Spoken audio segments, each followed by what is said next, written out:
นี่กำลังไปหนองเขียวเนาะ ผาแดง หนองเขียวเมืองน้อยเขาเอิ้นผาแดงค่อย ผาแดงค่อยผาแดงเมืองน้อย อยู่เมื่อวานนี่มัดมือเจ้าภาพเมาบ่พาไปเที่ยวใส่น้ำภาคมีวันเที่ยววันนี้สิไปเที่ยวเมืองน้อย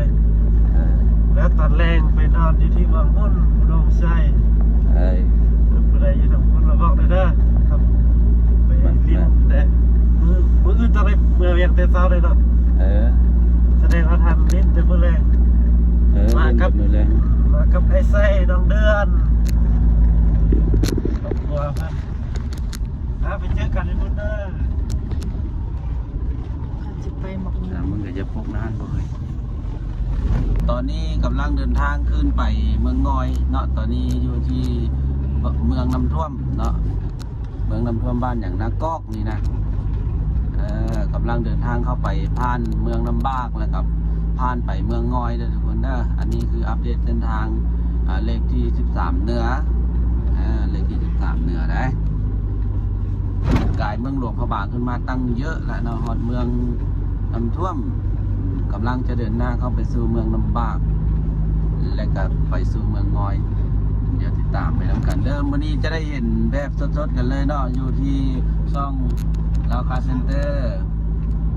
บางทีอาจจะได้ยืมเพื่อนไปใส่ซ่องฟอมเดอร์เขาเนี่ยเนาะเอาไปพ่อกันอยู่ที่เมืองงอยเด้ออยู่ผาแดงคอยหรือว่าผาแดงเมืองงอยเนาะจุดชมวิวสูงสุดอยู่มันแบบงามนะทุกคนไปเบิ่งน้ำกันนะว่ามันเป็นยังไงพันละนาบ่ทึกเลยพาไปที่เช้าไปเบิ่งทะเลหมอกพาไปแต่เช้าแท้ว่าได้6 โมงนะนี่ได้6 โมงเช้าของวันที่28ธันวาคม2025เนาะแม่นบ่จำเป็นเนาะเอาตามนี้ผมจะเคยไปขับรถอยู่เส้นทางสามแก้วเป็นไฟ อาจจะทำเนี่ยอยู่แล้วเกียร์คิดฮอดไอ้แซ่เลี้ยวขวาอันนี้คืออุดมไซเดี๋ยวเขากลับขึ้นไปเทื่อนึงเด้ออันนี้เลี้ยวขวาเข้าไปเมืองน้ำบากเมืองน้ำบากเมืองง้อยแล้วเป็นเส้นทางที่ว่าขึ้นไปทางภาคเหนืออีกเมืองหนึ่งเด้อขึ้นไปแขวงหัวฟันคือว่าประมาณตรงนี้ ตามนี้เนี่ยโอ้น้ำมอกหลายขนาดเลยทุกคนนี่เบื้องนี้เอาไป